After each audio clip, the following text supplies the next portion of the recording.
Salut ma bande d'alpha, c'est Tony Fitzone et c'est un plaisir de vous parler aujourd'hui.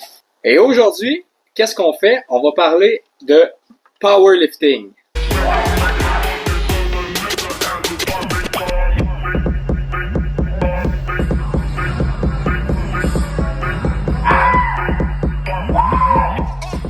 Là, je te vois venir, en train de dire « Oh, je sais déjà c'est quoi le powerlifting? » Non, tu sais pas c'est quoi, sauf si t'en as déjà fait. J'ai décidé de faire cette vidéo-là pour instruire les gens qui savent pas ce que c'est que le powerlifting.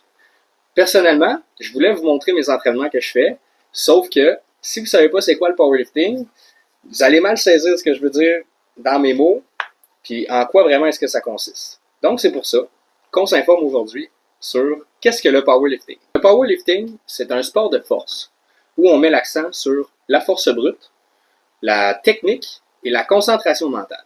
Le powerlifting consiste à faire le meilleur levé possible dans les 3 mouvements de base. Donc, ce qui veut dire sur le squat, le bench et le deadlift. Ces 3 mouvements-là vont être additionnés afin de donner ton total. Donc, lors d'une compétition, on fait un squat, un bench et un deadlift, qu'on appelle SBD, d'où la marque connue de ce nom. On additionne ces levées pour donner le total.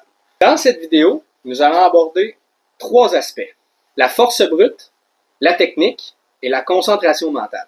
Vous allez voir pourquoi est-ce que ces 3 aspects-là sont essentiels en tant que powerlifter. La force brute.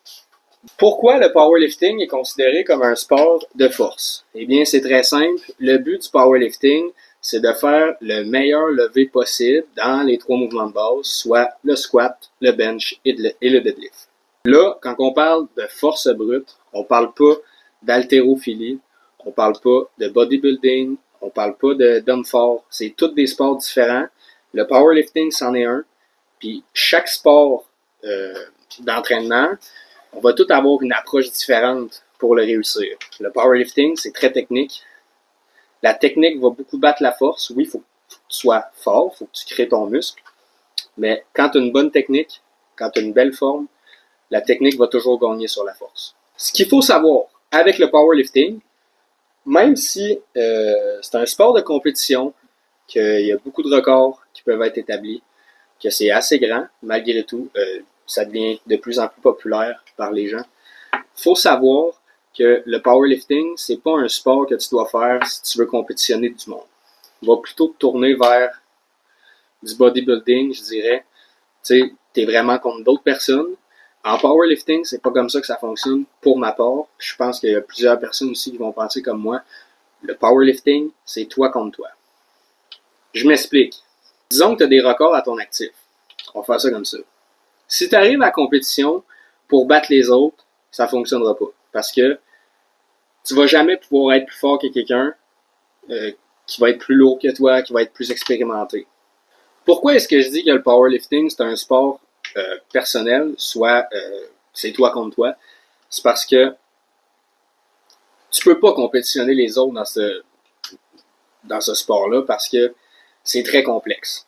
Ton poids il est à prendre en considération, ton âge est à prendre en considération, puis après ça, tu as plusieurs classes selon ton poids et ton âge. C'est pas juste un, c'est les deux. Donc, si tu arrives dans la tête à une compétition avec le but de battre tout le monde, détrompe-toi parce que ça marchera pas.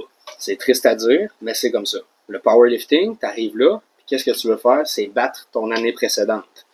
Tu veux être meilleur que ce que tu as fait à ton ancienne compétition. Par exemple, tu as des records à ton actif. Si tu arrives à la compétition pour battre les autres, ça ne marchera pas parce que les records, tu ne seras pas capable de faire les records des autres catégories. Vous comprenez? Donc, quand tu arrives à une compétition, c'est toi contre toi. Disons que tu es comme... Pardon. Disons que vous êtes... disons que vous vous êtes classé dans une compétition et que vous avez battu un record régional. L'année prochaine, vous devez garder votre titre. Vous devez défendre votre titre de record régional. Donc, ce que vous allez faire, vous allez vous entraîner très fort, bien manger, suivre votre plan, analyser vos techniques, etc. pour réussir à défendre votre titre. C'est là qu'on voit que c'est pas un sport de compétition en tant que tel, mais c'est plus une compétition envers vous-même. Parce que si vous décidez de pas défendre votre titre, les autres vont vous battre. Ça, c'est pas ça qu'on veut. Mais si vous décidez de défendre votre titre, vous allez faire meilleur que ce que vous avez fait l'année précédente. Donc oui, il y a des records en jeu. Oui, c'est un sport de compétition, mais ça reste que c'est un sport de compétition contre nous-mêmes. C'est toujours nous contre nous. On veut toujours battre les records qu'on a fait précédemment. On veut pas battre les autres. Ce qu'on veut faire, c'est se battre nous-mêmes. On passe à la technique. Oui, le powerlifting, c'est très, très, très technique. Là, je ne vais pas aller approfondir les sujets. C'est vraiment juste une vidéo information pour vous informer un petit peu de ce que c'est. Si vous aimez ça, allez vous informer vraiment plus en profondeur par vous-même. Je vais le faire plus tard, mais aujourd'hui, c'est vraiment juste, on aborde plein de sujets, on va les regarder ensemble, mais j'irai pas dans tous les petits recoins pour vous expliquer vraiment tout comment ça fonctionne. On va faire ça pour d'autres vidéos. Donc, oui, le powerlifting, c'est un sport extrêmement technique. Puis pourquoi je dis ça? C'est parce que on a un squat, un bench et un deadlift à faire. Dit comme ça, c'est très simple. Mais dans ton squat, en compétition, tu vas être jugé par ta forme, ta profondeur, ta stabilité, puis plein de petits points comme ça qui fait que ça devient un sport extrêmement technique. Comme je l'ai dit tantôt, plus ta technique va être bonne, meilleur tu vas être, même si tu es fort. Par exemple, au squat, tu peux faire un squat conventionnel ou un squat sumo. Les deux squats, c'est deux choses différentes. C'est pas les mêmes techniques qui vont être là. Pour le bench, tu peux faire un bench à wide grip, ce qui veut dire un bench avec les mains très larges, ou un bench plus normal où est-ce que la personne va être plus confortable avec les mains proches d'elle. On peut dire que c'est un close grip. Pour le bench également, il y a deux sortes de techniques que tu peux faire en compétition.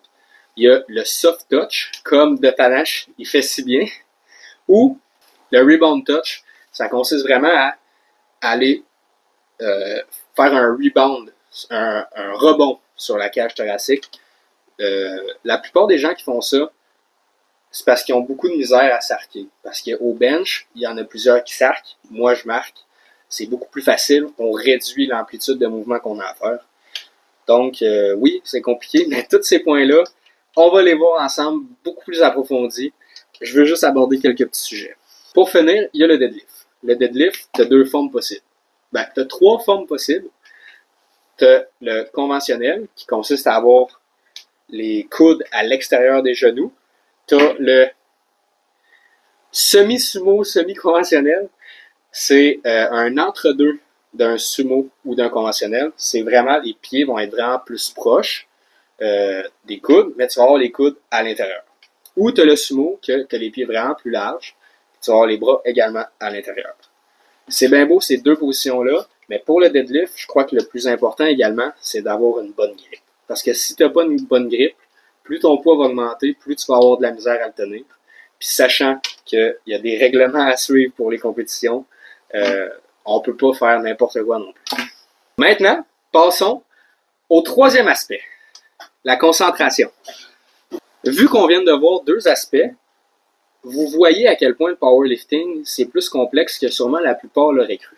Je vais prendre un exemple de pourquoi est-ce que la concentration est très importante dans ce sport. Prenons l'exemple sur un squat. Quand ça va être le temps de faire un squat, on va toujours se remettre en question sur est-ce que je suis bien placé? Est-ce que ma barre est correcte? Est-ce que je suis stable? Est-ce que ma profondeur était correcte? Est-ce que ma descente est trop longue? Est-ce que mon explosivité est correcte? Est-ce que j'ai raqué trop vite? Est-ce que j'étais stable? Est-ce que j'ai forcé du dos?